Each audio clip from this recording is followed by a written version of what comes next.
tere sõbrad!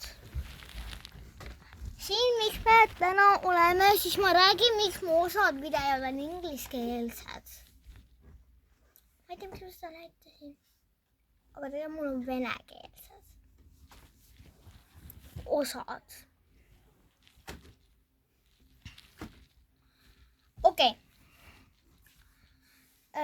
Täna me oleme siin sellepärast. Siis ma räägin, miks mul on videod osad inglise keeles ja osad on eesti keeles. Esimene asi, eesti keeles sellepärast, kuna YouTube'is on eestlasi. Teiseks, kuna osad inimesest ei saa üldse inglise keelest ega vene keelest aru. Nii, inglise keele kohta. Esimeseks, sest YouTube'is on väga palju inglasi.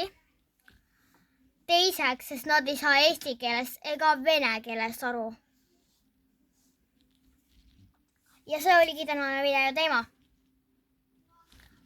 Ma tegin selle jaoks, et te saaksite kõik teada, aga please subscribe mi kanal. Please. Okei, jäta.